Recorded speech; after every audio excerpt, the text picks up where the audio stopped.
إن الحمد لله نحمده ونستعينه ونستغفره ونعوذ بالله من شرور أنفسنا ومن سيئات أعمالنا من يهده الله فلا مضل له ومن يضلل فلا هادي له وأشهد أن لا إله إلا الله وحده لا شريك له وأشهد أن محمدا عبده ورسوله أما بعد فإن خير الحديث كتاب الله وخير الهدي هدي محمد صلى الله عليه وعلى آله وسلم وشر الأمور محدثاتها وكل محدثة بدعة وكل بدعة ضلالة وكل ضلالة في النار. قال الله تبارك وتعالى كنتم خير أمة أخرجت للناس تأمرون بالمعروف وتنهون عن المنكر وتؤمنون بالله.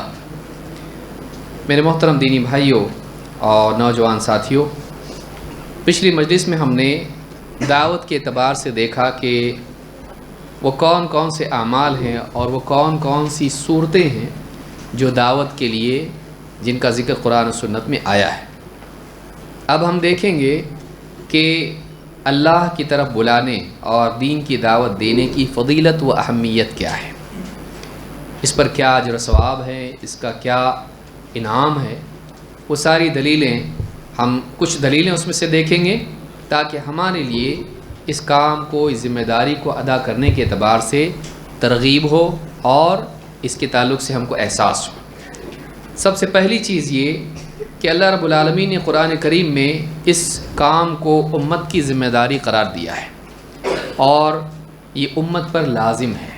اللہ تعالیٰ نے فرمایا کنتم خیر امت اخرجت للناس، تم بہترین امت ہو، اخرجت للناس جسے لوگوں کے لیے چن کر نکالا گیا ہے. تأمرون بالمعروف وتنہون عن المنکر، تم لوگوں کو بھلائی کا حکم دیتے ہو اور برائیوں سے منع کرتے ہو. وتؤمنون باللہ، اور اللہ پر ایمان رکھتے ہو.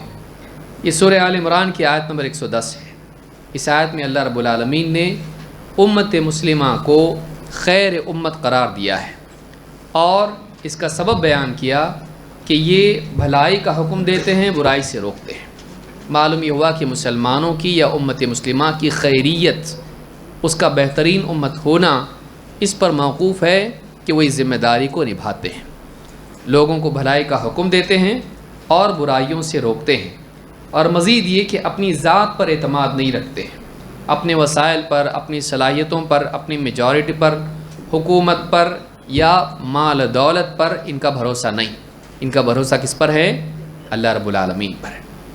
تو اس آیت سے بات معلوم ہوتی ہے کہ یہ چیز امت کو بہترین امت بنانے والی ہے اور جو آدمی، جو شخص اس ذمہ داری کو نبھاتا ہے وہ واقعی لوگوں میں بہترین انسان ہے.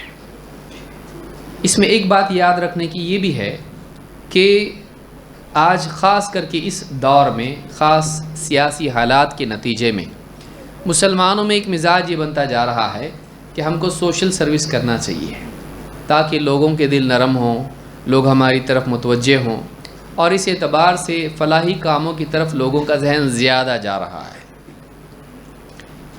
اور اس اعتبار سے بھی کہ اس میں سیاسی اور سماجی اعتبار سے ابھرنے کا موقع بہت ملتا ہے، لوگوں کا نیتا بننے کا موقع اس میں بہت ملتا ہے. اس لیے بہت سارے لوگ دعوتی کام کو نیچا بتا کے فلاحی کاموں کو بڑا بتاتے ہیں. یہ کیا قرآن و حدیث کی بات کرنا، مسجد میں بیٹھ کے دین کا درس دینا، یہ سب کرنے کا کام یہ ہے. لوگوں میں جاؤ، ان کو کھلاؤ پلاؤ، ان کو کپڑے پہناؤ، ان کی ضرورتوں میں کام آؤ.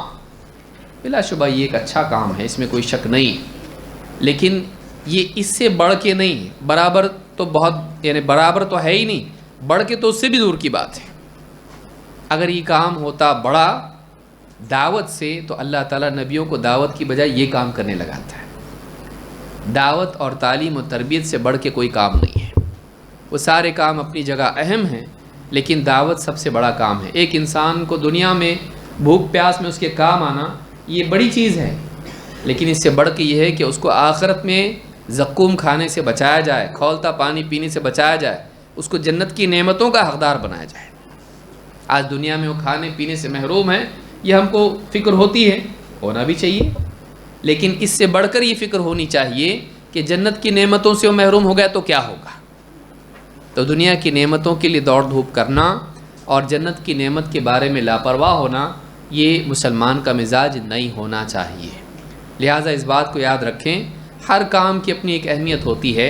یہ نہیں کرنا چاہیے کہ ایک کام کو بڑھا کے دوسرے کو چھوٹا کیا جائے، خصوصاً اس صورت میں کہ وہ جو جس کو چھوٹا کر رہے ہیں وہ بڑا کام ہے، وہ بڑا کام ہے۔ لیکن چونکہ لوگوں کے ذہنوں میں اپنی ایک دین کی شکل ہوتی ہے، جس کو میں صحیح سمجھتا ہوں، جس کو میں بڑا سمجھتا ہوں، وہی بڑا ہے۔ اور اکثر اوقات ایسے لوگ جو سماجی کاموں میں زیادہ آگے بڑھتے ہیں، علماء کو بھی حقیر ثابت کرتے ہیں۔ دین سکھانے سے بڑھ کے کوئی کام نہیں ہو سکتا ہے، دین کی طرف بلانے سے بڑھ کے کوئی کام نہیں ہو سکتا ہے۔ لہٰذا آپ دیکھیں گے کہ ایسے لوگ جو فلاحی کاموں میں بہت دوڑتے ہیں، وہ دینی کام میں تعاون نہیں کریں گے، لاکھوں اور کروڑوں روپیہ وہاں خرچ کریں گے، لیکن مدرسے، مساجد ہوں، علماء ہوں اور دعوتی کاز ہو، اس میں وہ خرچ نہیں کریں گے۔ لیکن وہاں آپ کو دکھائی دے گا کہ لاکھوں کروڑوں سے جمع کر کے لوگوں کو کھلائیں گے، پلائیں گے، سب کچھ کریں گے۔ کیوں؟ اس لیے کہ وہاں پہ ان کو نیتا بننے کا موقع ملتا ہے۔ سب کے بارے میں نہیں کہہ رہا ہوں، لیکن ایک بات یہ بھی ہے کہ اس میں ان کو وہ موقع مل جاتا ہے۔ فیس بک پہ بھی آتے ہیں اور پھر سارے فوٹو، سارے سیشن ان کے ہوتے ہیں، یہ ساری چیزیں اس میں ہوتی ہیں۔ یاد رکھیں، دعوت بہت بڑا کام ہے۔ اس کی فضیلت کیا ہے، ایک ایک کر کے ہم دیکھتے ہیں۔ مسروق رحمہ اللہ کہتے ہیں، سب سے پہلی چیز، مسروق رحمہ اللہ کہتے ہیں، قرأت عند عبد اللہ بن مسعود رضی اللہ عنہ ان ابراہیم کان امۃ قانتا للہ۔ کہتے ہیں کہ میں نے عبداللہ بن مسعود رضی اللہ تعالیٰ عنہ کے سامنے قرآن کریم کی یہ آیت پڑھی، ان ابراہیم کان امۃ قانتا للہ۔ ابراہیم علیہ السلام ایک امت تھے اور قانتا للہ، اللہ تعالیٰ کے فرما بردار تھے۔ فقال ابن مسعود ان معاذا کان امۃ قانتا۔ ابن مسعود رضی اللہ عنہ نے کہا معاذ ابن جبل بھی ایک امت تھے اور قانت تھے۔ قال فاعادوا علیہ فاعاد، لوگوں نے وہ آیت پھر سے پڑھی، انہوں نے بھی اپنی بات پھر سے کہی۔ لوگوں نے پڑھا ابراہیم علیہ السلام امت تھے، قانت تھے اللہ کے، کہا معاذ ابن جبل بھی امت تھے، قانت تھے۔ ثم قال اتدرون ما الامہ، کہا کہ تم جانتے ہو امت کس کو کہتے ہیں؟ امت سے مراد کیا ہے؟ کہا کہ الذی یعلم الناس الخیر، امت سے مراد وہ شخص ہے کہ جو لوگوں کو خیر کی تعلیم دیتا ہے۔ والقانت الذی یطیع اللہ ورسولہ، اور قانت وہ ہے جو اللہ اور اس کے رسول کا فرما بردار ہو، جو اللہ اور اس کے رسول کا فرما بردار ہو۔ یعنی دو چیزیں ہیں، امتن قانتا للہ، امت سے مراد امام ہے، اسوہ ہے، جو لوگوں کو خیر کی تعلیم دیتا ہے اور اپنے عمل سے لوگوں کے لیے خیر کا نمونہ بنتا ہے۔ امہ کے معنی عربی زبان میں کئی ہوتے ہیں۔ امت سے مراد ایک امت، مسلمان امت، امت سے مراد لوگوں کا ایک گروہ، وہ بھی امت ہوتا ہے، امت سے مراد زمانہ، وہ بھی ہوتا ہے، اور امت سے مراد امام، یہ بھی ہوتا ہے۔ تو یہاں امام کے معنی میں ہے۔ ابراہیم علیہ السلام ایک امام تھے، لوگوں کے لیے اسوہ حسنہ تھے۔ کہا کہ جانتے ہو امت کیا ہے؟ الذی یعلم الناس الخیر، وہ شخص جو لوگوں کو خیر کی تعلیم دیتا ہے، وہ امت ہے۔ اور والقانت الذی یطیع اللہ ورسولہ، اور قانت وہ ہے جو اللہ اور اس کے رسول کی فرما برداری کرے۔ تو امام اور امت کس کو کہا؟ الذی یعلم الناس الخیر، جو لوگوں کو خیر کی تعلیم دے، پھر چاہے وہ گھر میں تعلیم دے بیوی بچوں کو، یا وہ مسجد میں تعلیم دے، مدرسے میں تعلیم دے، یا آس پاس دوستوں کے ساتھ آفس میں کہیں بیٹھتا ہے، ان کو دین کی کوئی بات سکھائے۔ ایسا آدمی اگر پابندی سے اس کام کو کرتا ہے، صحیح ڈھنگ سے کرتا ہے، وہ بھی اس آیت کی فضیلت میں زمرے میں داخل ہے۔ امام حاکم نے اس کو اپنی مستدرک میں روایت کیا ہے۔ لہٰذا کوئی آدمی اگر اس مقام کو پانا چاہتا ہے، اس کو چاہیے کہ وہ دین کو سیکھے اور لوگوں کو سکھائے۔ نمبر 2، دعوت اور امر بالمعروف و نہی عن المنکر دین کے حصوں میں سے ایک اہم حصہ ہے۔ حذیفہ رضی اللہ تعالیٰ عنہ کہتے ہیں، نبی صلی اللہ علیہ وسلم نے فرمایا، الاسلام ثمانیۃ اسہم، اسلام 8 حصے ہیں۔ اسلام کے کتنے حصے ہیں؟ 8۔ الاسلام ثمانیۃ اسہم، الاسلام سہم، شہادتین کا اقرار کرنا، لا الہ الا اللہ محمد رسول اللہ کی گواہی دینا، اس سے مراد اسلام ہے، یہ بھی ایک حصہ ہے۔ والصلاۃ سہم، نماز یہ بھی ایک حصہ ہے۔ والزکاۃ سہم، زکوٰۃ بھی ایک حصہ ہے۔ وحج البیت سہم، اور اللہ کے گھر کا حج کرنا یہ بھی ایک حصہ ہے۔ والصیام سہم، اور روزہ بھی ایک حصہ ہے۔ والامر بالمعروف سہم، اور لوگوں کو بھلائی کا حکم دینا بھی ایک حصہ ہے۔ والنہی عن المنکر سہم، اور لوگوں کو منکرات سے روکنا یہ بھی اسلام کا ایک حصہ ہے۔ والجہاد فی سبیل اللہ سہم، اور اللہ کی راہ میں جہاد کرنا یہ بھی ایک حصہ ہے۔ وقد خاب من لا سہم لہ، اور ناکام و نامراد ہو گیا وہ شخص جس کو ان حصوں میں سے کوئی بھی حصہ نصیب نہ ہو۔ سب سے ناکام انسان وہ ہے جس کو ان 8 حصوں میں سے کسی بھی حصے کی توفیق نہ ملے۔ آپ دیکھیں ان 8 حصوں میں سے 2 حصے کیا ہیں؟ بھلائی کا حکم دینا اور برائی سے روکنا، یعنی کتنا بڑا حصہ دین کا یہ ہے کہ دین کے احکام میں سے، دین کے حصوں کو اگر ٹکڑوں میں بانٹا جائے، ان میں سے 2 حصے کیا ہیں؟ ایک حصہ بھلائی کا حکم دینا اور دوسرا برائی سے روکنا۔ امام البزار نے اور ابو یعلا نے اس کو روایت کیا ہے، صحیح الترغیب حدیث نمبر 741، یہ حدیث حسن لغیرہ ہی ہے۔ نمبر 3، لوگوں کی ہدایت کا ذریعہ بننا یہ مال و دولت سے بھی بہتر ہے۔ سہل بن سعد رضی اللہ تعالیٰ عنہ کہتے ہیں ان رسول اللہ صلی اللہ علیہ وسلم قال، اللہ کے رسول صلی اللہ علیہ وسلم نے فرمایا، لأعطین الرایۃ غدا رجلا یفتح اللہ علی یدیہ، کل میں جھنڈا جنگ کو بھیج رہے ہیں لوگوں کو، صحابہ کو، کہا کہ میں رایا جھنڈا جو ہے کل اس آدمی کے ہاتھ میں دوں گا جس کے ہاتھ پر اللہ تعالیٰ فتح دے گا، اس کو فتح نصیب ہوگی، اس کے ذریعے سے اللہ جنگ میں مسلمانوں کو کیا کرے گا؟ فتح دے گا۔ قال فبات الناس یدوکون لیلتہم ایہم یعطاہا، کہا کہ سارے لوگ رات بھر اسی پر بات چیت کرتے رہے کس کو دیں گے اللہ کے نبی صلی اللہ علیہ وسلم کل جھنڈا۔ فلما اصبح الناس غدوا علی رسول اللہ صلی اللہ علیہ وسلم کلہم یرجو ان یعطاہا، جب صبح ہوئی تو لوگ دوڑے دوڑے اللہ کے نبی صلی اللہ علیہ وسلم کی خدمت میں حاضر ہوئے، یہ دیکھنے کے لیے کہ آپ، اور ہر آدمی اس امید میں تھا کہ اسی کو جھنڈا دیا جائے، کیونکہ اللہ کے رسول صلی اللہ علیہ وسلم نے کیا فرمایا؟ اللہ تعالیٰ اس کے ہاتھ پر مسلمانوں کو فتح دے گا۔ فقال این علی ابن ابی طالب، آپ نے کہا کہ علی ابن ابی طالب کہاں ہیں؟ علی ابن ابی طالب کہاں ہیں؟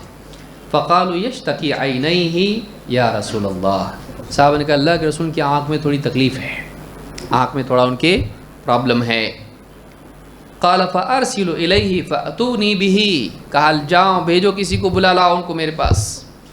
فلما جاء بصق فی عینیہ ودعا لہ، جب وہ آئے تو آپ صلی اللہ علیہ وسلم نے اپنا لعاب ان کی آنکھوں میں لگایا، ان کی آنکھوں میں کیا کیا؟ اپنا تھوک لگایا۔ فبرأ حتی کأن لم یکن بہ وجع، ایسے ٹھیک ہو گئے کہ اس سے پہلے شاید ان کو کوئی تکلیف ہی نہ رہی ہو، ایسی شفا نصیب ہوئی کہ اس سے پہلے کوئی بیماری نہیں تھی، ان کو کوئی تکلیف ہی نہیں تھی۔ فأعطاہ الرایہ، آپ نے جھنڈا ان کے ہاتھ میں دیا۔ فقال علی یا رسول اللہ اقاتلہم حتی یکونوا مثلنا، کہ اللہ کے رسول جا کے ان سے لڑوں اتنا کہ وہ ہمارے جیسے ہو جائیں، یعنی مسلمان ہو جائیں، مسلمان ہونے تک ان کے ساتھ جنگ کروں، کیا کروں؟ فقال انفذ علی رسلک، اپنی رفتار سے چلتے جاؤ، حتی تنزل بساحتہم، یہاں تک کہ تم ان کے علاقے میں پہنچ جاؤ، ثم ادعوہم الی الاسلام، پھر انہیں اسلام کی دعوت دو، جا کے ان پہ حملہ کر دو۔ اسلام کی جنگیں کیا تھی؟ مطلب مار پیٹ کے مسلمان بناؤ؟ نہیں، کہا نہیں، کہا لڑو میں جا کے ان سے مسلمان بنانے کے لیے؟ کہا نہیں، کیا کرو؟ اپنی رفتار سے جاؤ، سکون و وقار سے جاؤ، جا کے ان کے علاقے میں رکو اور انہیں اسلام کی طرف بلاؤ۔ ثم ادعوہم الی الاسلام واخبرہم بما یجب علیہم من حق اللہ فی، اور اسلام کے تعلق سے اللہ کا ان پر کیا حق ہے ان کو بتاؤ. فواللہ لأن يهدي الله بك رجلا واحدا خیر لك من ان يكون لك حمر النعم. کہا کہ اس ذات اللہ کی قسم اگر اللہ تعالیٰ تمہارے ذریعے سے ایک آدمی کو بھی اگر ہدایت دے دے تو یہ تمہارے لیے اس سے بہتر ہے کہ تمہارے پاس سرخ اونٹ ہو.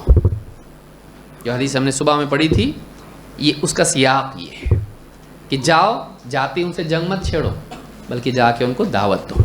معلوم ہے کہ اللہ کے نبی صلی اللہ علیہ وسلم لوگوں کو بھیجتے تھے جنگ کے لیے نہیں بلکہ دعوت کے لیے. جنگ مجبوری ہے، اصل کیا ہے؟ دعوت ہے. دشمنوں کو قتل کرنا، لوگوں کو ان کے اوپر جبر کرنا اسلام میں نہیں ہے. ان کو دعوت دو، اللہ کا حق ان پر کیا ہے بتاؤ، توحید ان کو بتاؤ، توحید اللہ کا حق ہے. اور کہا کہ اللہ کی قسم، کیونکہ جنگ میں کیا ہوتا ہے؟ جنگ میں مسلمان غالب ہوں گے تو ان کے ہاتھ میں کیا آئے گا؟ مال غنیمت. دعوت دینے سے کیا آئے گا؟ آدمی. سمجھ میں آیا؟ تو جنگ سے کیا آتا ہاتھ میں؟ مال. دعوت سے کیا آتا؟ مال والا. اور پھر وہ دین کے لیے کام کرتا ہے. تو چیزوں کے ملنے سے بڑھ کے یہ ہے کہ آدمی ملے. کہا کہ اللہ تعالیٰ تیرے ذریعے اگر ایک آدمی کو بھی ہدایت دے دے تو یہ تیرے لیے مال غنیمت کے سرخ اونٹوں سے بہتر ہے. یعنی مال ملنے سے بہتر یہ کہ تجھ کو لوگ ملیں، ان کو ہدایت ملے. تو معلوم ہے کہ تم لوگوں کی ہدایت کا ذریعہ بنو، یہ نہیں کہ تم ان سے مال لینے والے بنو. سمجھ میں آئی بات؟ یعنی اسلام کا مقصود یہ نہیں ہے کہ مال ملے. ایک آدمی کا اور داعی کا مقصود یہ ہونا چاہیے کہ اس کی دعوت کے ذریعے سے لوگوں کو ہدایت ملے. اس حدیث کو امام البخاری مسلم دونوں نے روایت کیا ہے. صحیح بخاری حدیث نمبر 3701 اور صحیح مسلم حدیث نمبر 2406. تو معلوم ہے کہ دنیا کے سارے مال و متاع اور قیمتی سے قیمتی چیزوں سے بڑھ کر یہ ہے کہ انسان دوسروں کی ہدایت کا ذریعہ بنے. نمبر 4، صدقے کا بہترین بدل دعوت ہے. بھلائی کا حکم دینا، برائی سے روکنا، یہ لوگوں کو مال دینے سے بہتر ہے.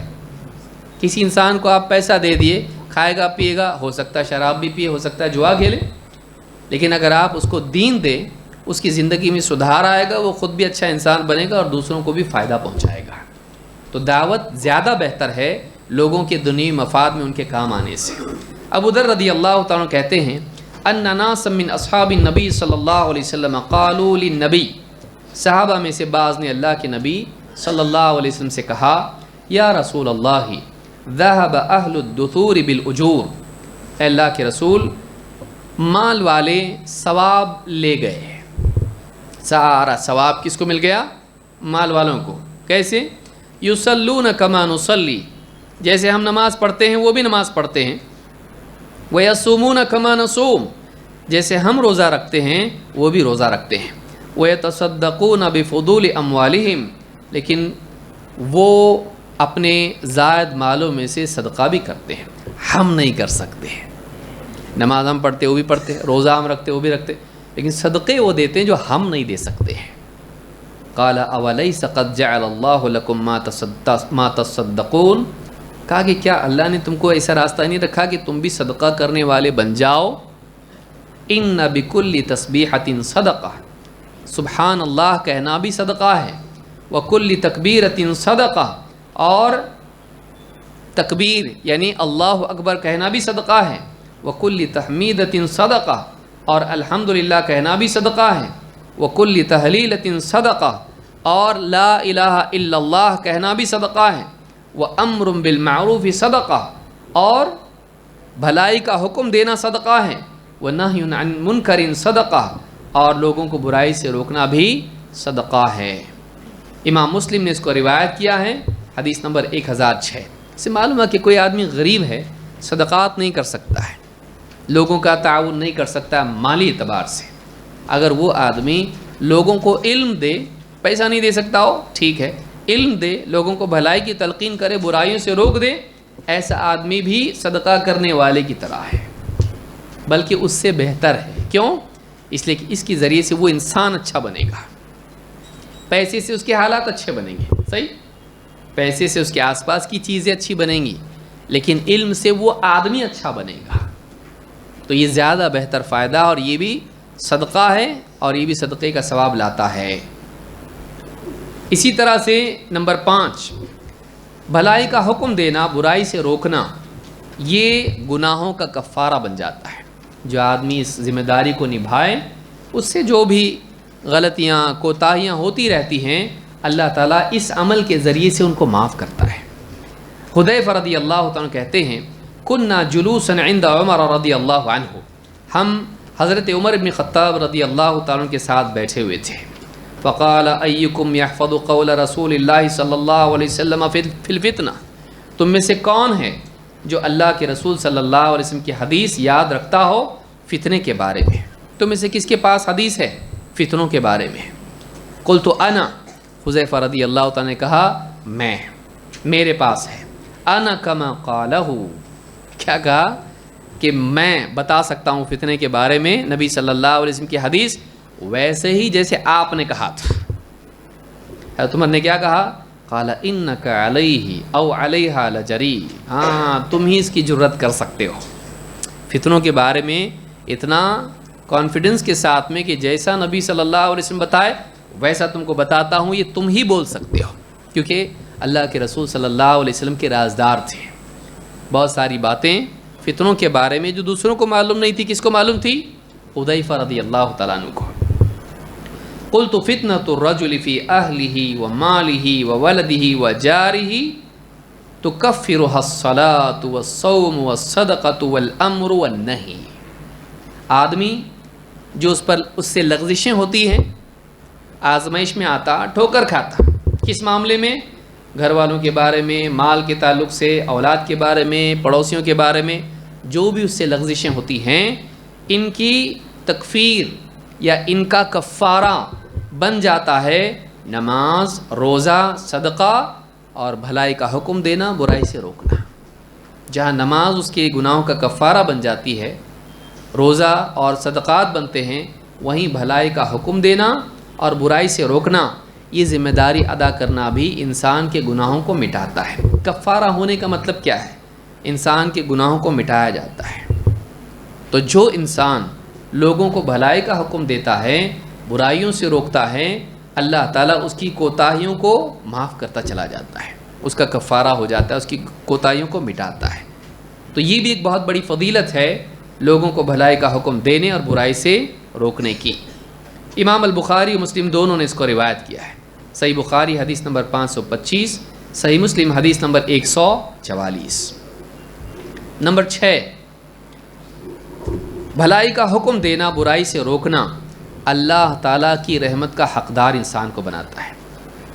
اللہ تعالیٰ قرآن کریم میں فرماتا ہے والمؤمنون والمؤمنات بعضهم، تھوڑی کم بینگ ہو رہا ہے، والمؤمنون والمؤمنات بعضهم اولیاء بعض، ایمان والے مرد اور ایمان والی عورتیں ایک دوسرے کے آپس میں اولیاء ہیں، مددگار ہیں، دوست ہیں۔ کیا کرتے ہیں وہ؟ یأمرون بالمعروف وینہون عن المنکر، وہ ایک دوسرے کو بھلائی کا حکم دیتے ہیں اور برائیوں سے منع کرتے ہیں۔ ویقیمون الصلاۃ، اور نماز قائم کرتے ہیں۔ ویؤتون الزکاۃ، اور زکوٰۃ دیتے ہیں۔ ویطیعون اللہ ورسولہ، اور اتنا ہی نہیں بلکہ اللہ اور اس کے رسول کی خود بھی فرما برداری کرتے ہیں۔ اور اولئک سیرحمہم اللہ، یہی وہ لوگ ہیں کہ ان قریب اللہ تعالیٰ ان پر رحم فرمائے گا، اللہ کی رحمت ان پر نازل ہوگی۔ ان اللہ عزیز حکیم، یقیناً اللہ تعالیٰ بڑا زبردست غلبے والا ہے اور حکمت والا ہے۔ سورہ توبہ آیت نمبر 71۔ اب دیکھیں کیا فرمایا؟ ایمان والے مرد اور ایمان والی عورتیں ایک دوسرے کے دوست اور مددگار ہیں، بھلائی کا حکم دیتے ہیں، برائی سے روکتے ہیں، اور نماز قائم کرتے ہیں، زکوٰۃ دیتے ہیں، اللہ اور اس کے رسول کی فرما برداری کرتے ہیں۔ تو ان کو کیا ملنے والا ہے؟ فرمایا کہ اولئک سیرحمہم اللہ، اللہ تعالیٰ ان قریب بہت جلد ان پر رحم فرمائے گا۔ تو اللہ کی رحمت ان لوگوں کے لیے ہے جو لوگوں کو بھلائی کی تلقین کرتے ہیں اور برائی سے روکتے ہیں۔ یہ سورہ توبہ کی آیت نمبر 71 ہے۔ اسی طرح سے اللہ نے فرمایا وَلْتَكُمْ مِنْكُمْ أُمَّةٌ يَدْعُونَ إِلَى الْخَيْرِ، تم میں ایک جماعت ایسی ہونی چاہیے تم میں کچھ لوگ ایسے ہونے چاہیے جو لوگوں کو بھلائی کی طرف بلائیں، وَيَأْمُرُونَ بِالْمَعْرُوفِ اور بھلائی کا حکم دیں، وَيَنْهَوْنَ عَنِ الْمُنْكَرِ اور برائیوں سے روکیں، وَأُولَئِكَ هُمُ الْمُفْلِحُونَ یہی وہ لوگ ہیں جو کامیاب ہونے والے ہیں۔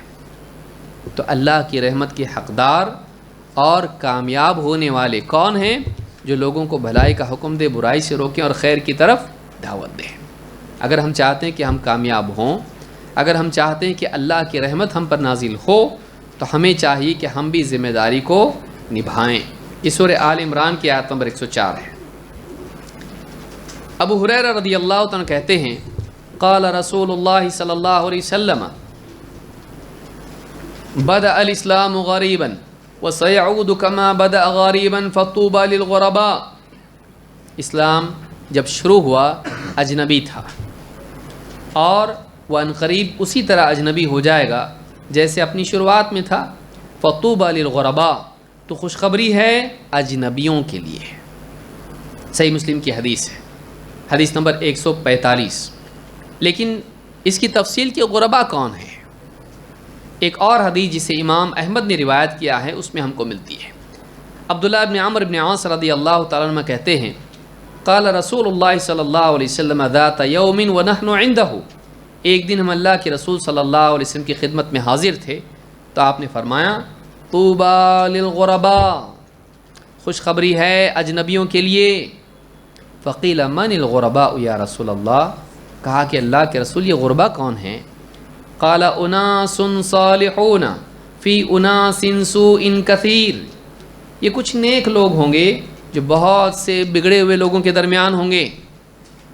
ہاں، کچھ نیک لوگ بہت سے برے لوگوں کے درمیان ہوں گے۔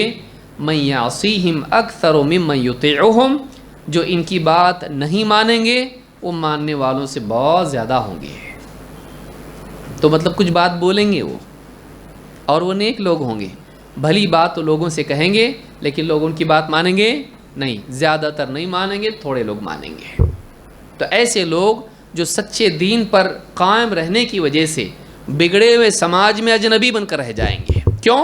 اس لیے کہ دین کے بارے میں لوگوں کا زاویہ نگاہ ہی بدل چکا ہوگا، لوگ صحیح کو غلط سمجھنے لگے ہوں گے اور غلط کو صحیح۔ تو جو صحیح دین پر قائم ہوں گے، لوگ کیا کہیں گے؟ یہ کیا نیا نیا نکال رہا ہے اسی؟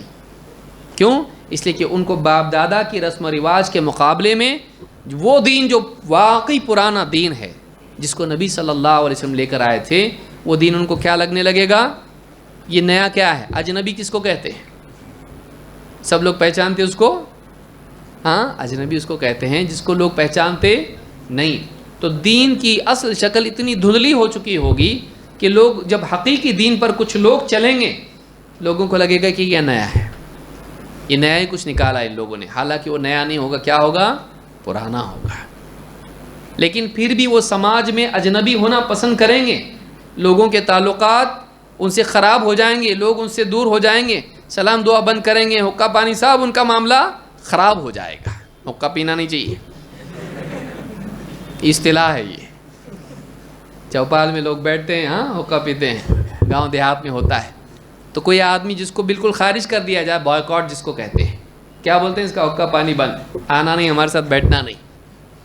ایسے لوگ اجنبی ہو کر رہ جائیں گے۔ تو جو لوگ اجنبی ہوں گے، کیوں اجنبی ہوں گے؟ وہ سچے دین پر قائم رہنے کی وجہ سے وہ اجنبی ہونا پسند کر لیں گے لیکن دین نہیں چھوڑیں گے۔ اور اتنا ہی نہیں کہ وہ خود دین پر چلیں گے، بلکہ دین پر چلنے کے ساتھ ساتھ وہ دوسروں کو بھی بولیں گے اس پہ چلو، یہ صحیح ہے، اس کو سمجھو، اس کو سیکھو، اس پہ عمل کرو۔ لیکن لوگ ان کی مانیں گے نہیں، تھوڑے سے لوگ مانیں گے ان کی بات، زیادہ تر لوگ نہیں مانیں گے۔ ان کے لیے کیا کہا؟ فطوبى للغرباء، خوشخبری ہے غرباء کے لیے۔ تو اللہ کے نبی صلی اللہ علیہ وسلم نے ان کو خوشخبری دی جو اللہ کے سچے دین پر جمے رہیں۔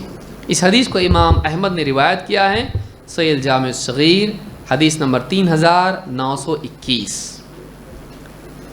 نمبر 7، جو آدمی لوگوں کو دین کی بات بتائیں اس کو عمل کرنے والوں کا ثواب ملتا ہے۔ ہم ویسے بھی دیکھ چکے ہیں اس کو، لیکن پھر بھی اس ضمن میں ہم دیکھتے ہیں۔